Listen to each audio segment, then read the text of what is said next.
Hello，大家好啊！咁上兩個 video 啦，我就做咗呢個鹹魚雞粒炒飯啦，同埋呢個揚州炒飯嘅。咁今次做嘅咧就會有啲唔同。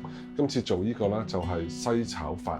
咁點解今次咧我就唔用鐵鑊去炒咧？其實我都可以用鐵鑊去炒嘅。不過主要咧就係茄汁啊，同埋呢個番茄啦，都係帶有酸性嘅。咁如果用我啲鐵鑊啊去做呢個西炒飯啊，咁就會有機會啦，令到鑊嗰個油層啦甩咗出嚟嘅。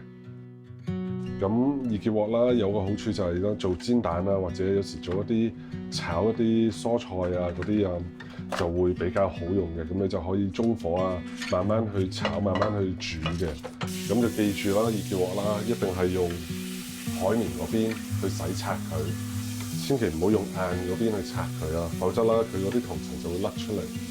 咁易潔鑊啦就冇話開鑊嗰啲嘅，咁通常咧買翻嚟啦，第一次用啦，煲一煲水就 OK 噶啦。咁咧呢個飯咧主要嘅調味啦就會係茄汁、澀汁同埋豉油嘅。咁咧我就到時咧另外都會落啲糖同埋白胡椒啦去調味嘅。我自己做嘅炒飯肯定都係多啲料噶啦。咁火腿都係求其切佢四方形或者長方形，隨大家自己喜好。啲香腸仔咧切粒就得㗎。唔想用呢啲嘅話，就用午餐肉啊、煙肉都得㗎，冇所謂。番茄就切開一半，咁啊呢啲肉唔要㗎啦，我就會去走佢。咁喺呢度我就會切細粒啲嘅，等佢好炒啲嘅。咁呢個炒飯啦，我估計咧用半個番茄都夠㗎啦。咁我易潔鑊啦都煮咗有一段時間啦，咁我而家就沖一沖水啦就可以用。咁另外啦都準備埋呢啲雜豆先。雜豆啦我就建議買啦急凍嗰啲就會比呢種好。呢種啦好多時浸啦，浸到啲青頭啦都冇晒色。咁我而家準備好晒啦，咁材料啦都講一講啦。蝦仁、腸仔、火腿、番茄粒、少少雜豆、雞蛋、白飯。另外啦，我一間咧就會加啲蒜蓉落去嘅。好啦，咁而家開始煮飯。咁第一樣嘢啦，我就會將啲肉類啦炒香咗先嘅。咁啊，呢隻易潔鑊咧有一個好處啦，就係有個閂喺中間啦。你想知個溫度夠唔夠啦？當你睇到啦，佢呢個字啦變咗紅色啦。咁啊，證明啦個 pan 咧就夠熱㗎啦，咁啊又可以閂細火㗎啦。咁呢度我就落少少油，就唔使多㗎啦。咁如果你話想做揚州炒飯啊，或者鹹魚雞粒啊，你又唔想多油啦，你就可以用我呢個方法去做㗎啦。咁而家先將啲肉嗰啲炒香佢，咁我就會落少少鹽，中式嘢我就落白胡椒。咁呢啲係唔中唔西嘅嘢啦，就可以落黑椒。易潔鑊好處啦，就係新手啦，用起上嚟又好方便。我開頭煮嘢食咧都係用呢啲。咁炒完嗰度啦，我而家咧就炒啲番茄同埋啲雜豆啦。咁我就唔落油啦，呢度直接落。OK。咁而家主要啦就炒香個番茄，炒乾佢嗱，因為你唔想一間啦炒飯嘅時候啦，一加啲番茄落去咧就成個飯濕晒咁樣。因為之後咧我仲要再加呢個茄汁嘅。咁咧依家我就會先落少少油先。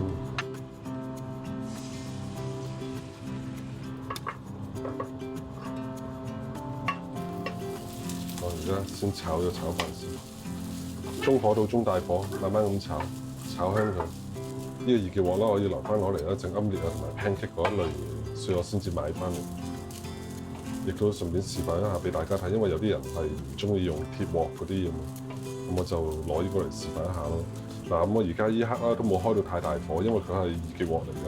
如果開太大火啦，就怕個鑊啦燒得太熱啦，有啲唔好嘅物質啦滲透出嚟，所以我就 keep 住啦，都係中大火咯最多。好啦，個飯啦都炒到差唔多，咁我而家開始落啲鹽去調下味先，俾翻個底味先。另外我都會落啲黑椒。好啦，依家啦就將啲番茄倒埋落去，慢慢炒。嗰啲番茄都乾身啦，先加入呢個茄汁先，最後先加入啲肉。咁茄汁啦，我呢度啦就會落1湯匙到嘅。哎呀，好彩！咁如果酸個頭啦，我就會加翻啲糖落去嘅，盡量要炒勻勻啲，啲飯全部都要上到色。咁呢度我都會落少少呢個澀汁，1個茶匙到，就俾啲酸味佢嘅。順便落埋個蒜，我先唔記得咗落。慢慢炒，炒香佢，冇所謂，炒耐啲都得。你用平底鑊去慢慢炒，慢慢炒先炒得乾。我試下啲味先。落啲豉油調味，我落多少少茄汁，1湯匙半嘅茄汁啦總共。好，最後啦就加埋呢啲肉類落去，嗱好輕鬆咁，好簡單。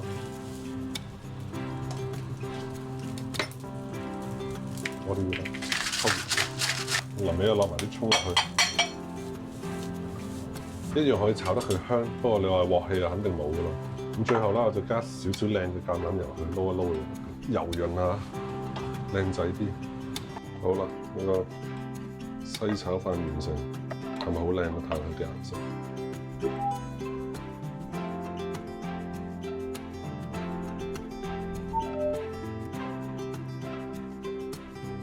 港式茶餐廳炒飯之一，西炒飯就係咁樣噶啦，係咪好簡單啊？呢個我唔客氣啦，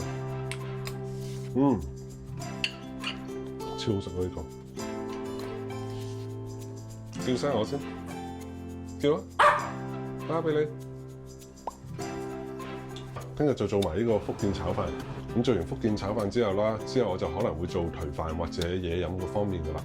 就等我自己考慮下先，因為我都要編排一下。算嘢啦，拜拜。